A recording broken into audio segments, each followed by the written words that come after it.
Hi everyone. So we're picking back up with chapter 21. In chapter 19 and 20, Jonah was watching as Angela disappeared out of thin air. So he's telling Chip and Kathryn that he thinks Angela went into a time warp. So here's chapter 21.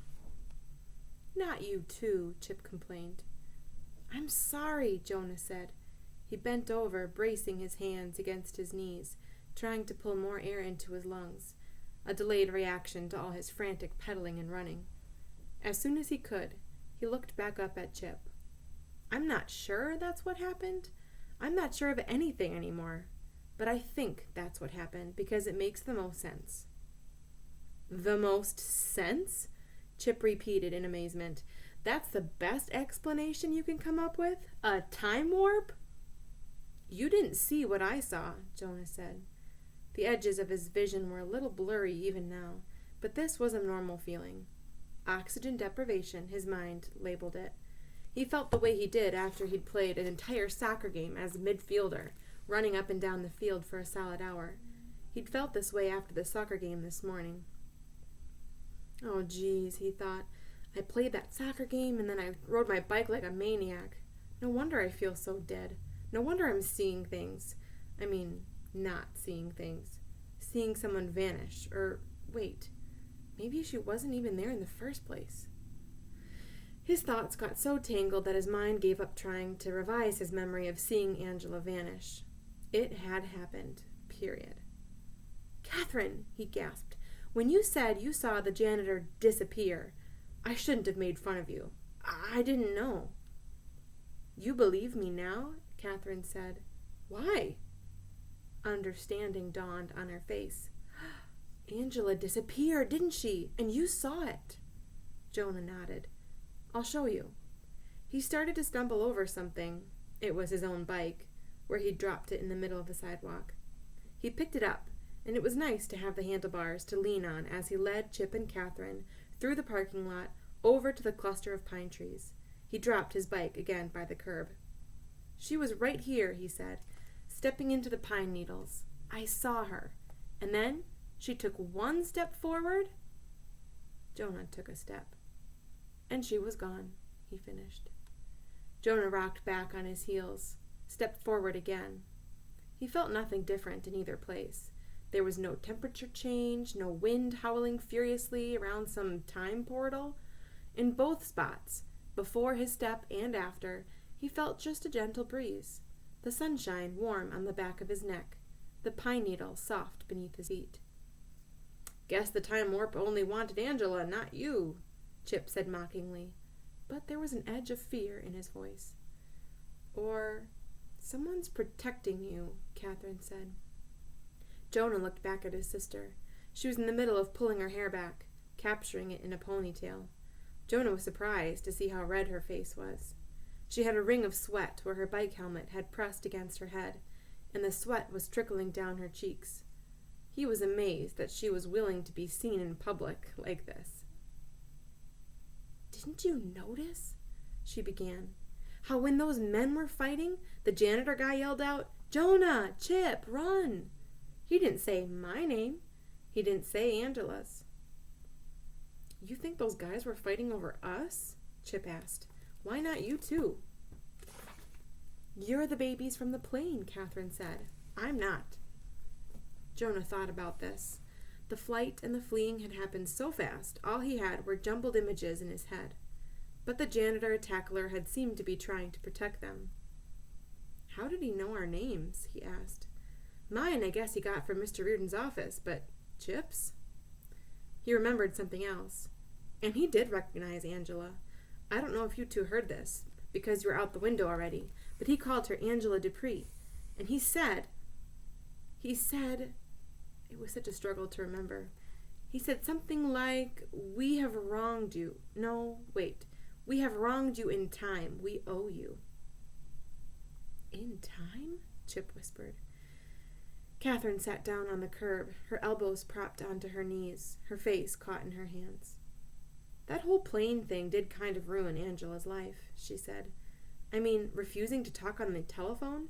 Having everyone think she's crazy? Chip sat down beside Kathryn. What does the janitor have to do with the plane? He asked. And who was the guy he was fighting with? What did he want to do to us? Jonah stiffened. Beware, he quoted. They're coming back to get you. That's what the letter said. That's who they were warning us about. He looked around frantically. What if the man tried again? Sometime when no one was around to protect them. Kathryn shook her head, her ponytail flipping back and forth. Really, she said disgustedly. If the janitor wanted to warn you, he should have provided a few more details. Names, dates, something you could go to the police with. The police would never believe this, Chip groaned. I don't even believe it. Jonah could feel the sweat rolling down his back. But it wasn't the sweat left over from all his biking and running. It was new, panicky sweat, proof that his body thought he should be completely terrified. Well, here's what we need to do, Kathryn said. We need to call all the other kids on the survivors list again and see if they've had any experiences with some guy trying to catch them or another guy trying to protect them. We need to gather some data, see if any of them have ever seen someone just vanish into thin air. And we need to warn them to let them know what we know. But we don't know anything, Chip said. We know about the plane, Kathryn argued. We know where Angela thinks the plane came from. We know what the janitor guy looks like. We know what one of your letters means. Counted up that way, Kathryn's plan almost sounded reasonable. She sounded as calm as Mom always did, dealing with a crisis. All right, Jonah said. Chip shrugged. Whatever. All three of them got their bikes and began walking them back toward the bike path.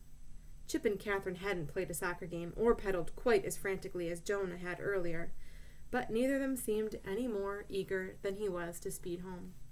They rode slowly, each of them stopping at various points to say, if there really is such thing as time travel, or if we really are from the future, or if that plane was a time machine. None of them seemed capable of finishing a sentence, of following any of their ifs to a logical conclusion. That's because there aren't any logical conclusions, Jonah told himself. He had read time travel books. He'd seen time travel movies, and they'd always seemed wrong to him. Couldn't the people just keep going back again and again, keep changing time until it turned out the way they wanted it to? Jonah's head just hurt thinking about it. They reached Chip's house and actually parked their bikes neatly in the driveway. Even though they had ridden slowly, Jonah was still drenched with sweat. Hey, I'm really disgusting, he said. Unless you want me stinking up your whole basement, I'd better take a shower before we start calling people. Kathryn sniffed. Yeah, me too, she said. She didn't have Mom's authoritative voice anymore. She just sounded embarrassed. Okay, Chip said, but hurry back. He sounded like he didn't want to be left alone, but he was too ashamed to say so.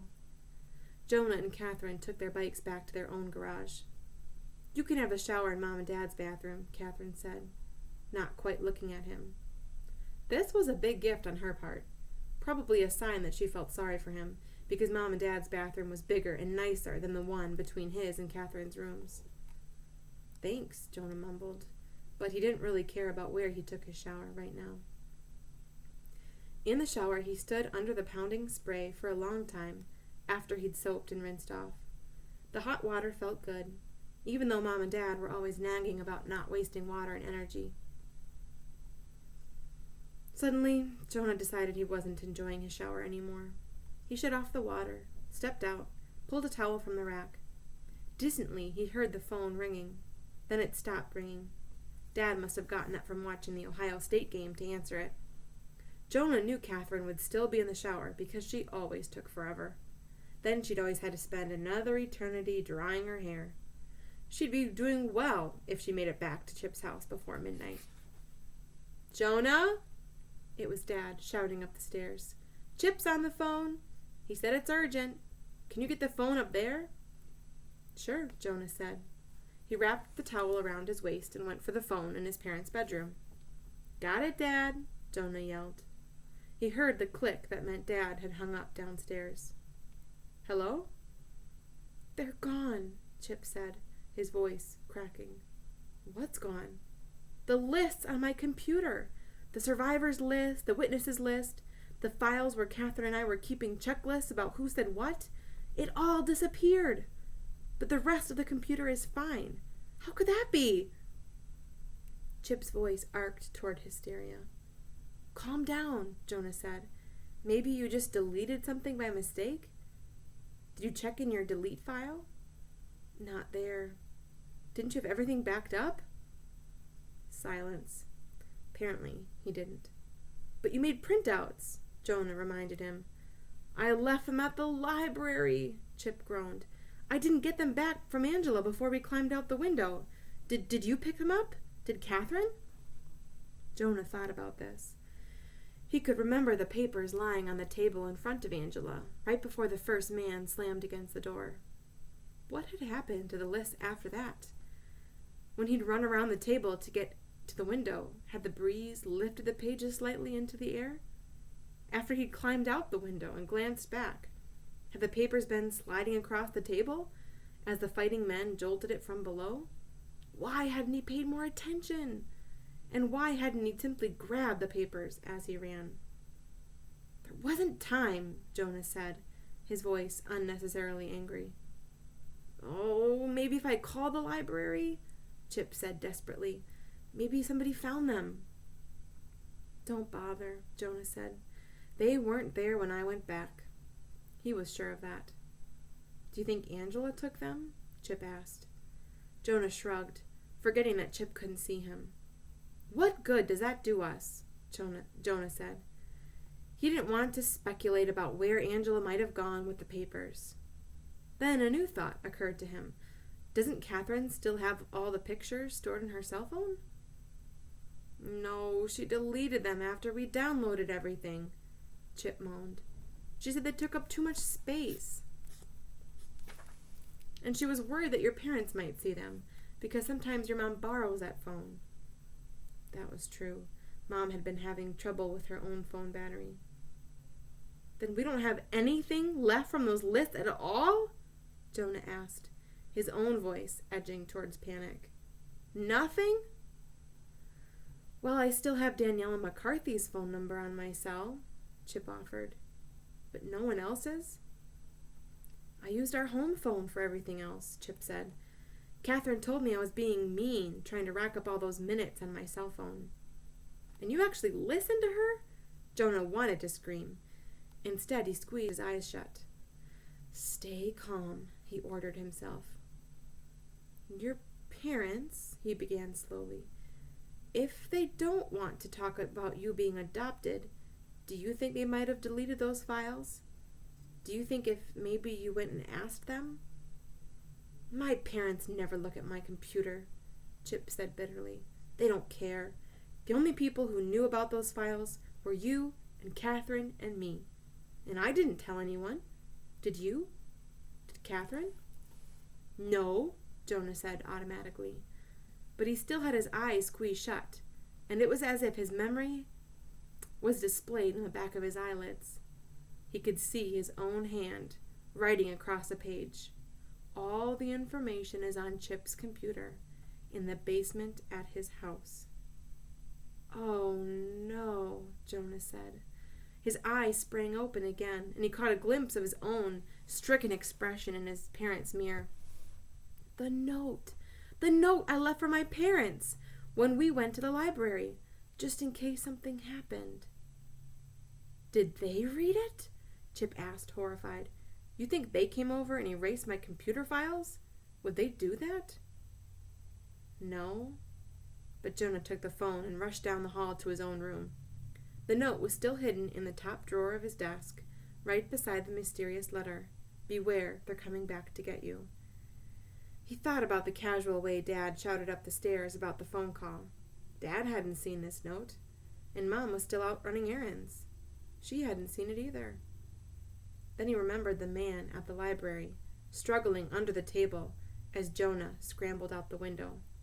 Go, Jonah, hurry, he'd said. And Jonah, I saw your note. You have to be careful. Careful where you leave anything that could be seen later. Anything that could be monitored. Oh no, Jonah moaned. It was one of them. Them who? Chip asked. But Jonah was peering suspiciously around his room. It looked like usual.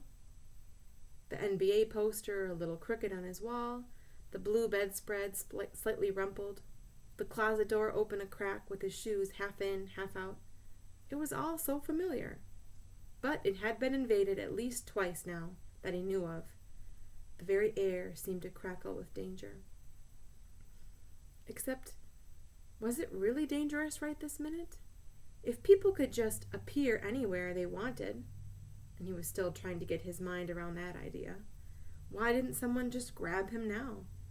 Why hadn't they taken him back with a plane, or during any one of those thousands of seconds of his life since then? Maybe time travel wasn't so easy. Be careful, the man had said. Careful where you leave anything that could be seen later, anything that could be monitored. Seen later. Monitored, Jonah thought. Maybe the next word after that would have been later too. Maybe if time travel even existed, there were limits to it. Maybe it was something about the rotation of the earth, or sunspots, or something bizarre like that. So anything written down was dangerous, because it could be seen at any time.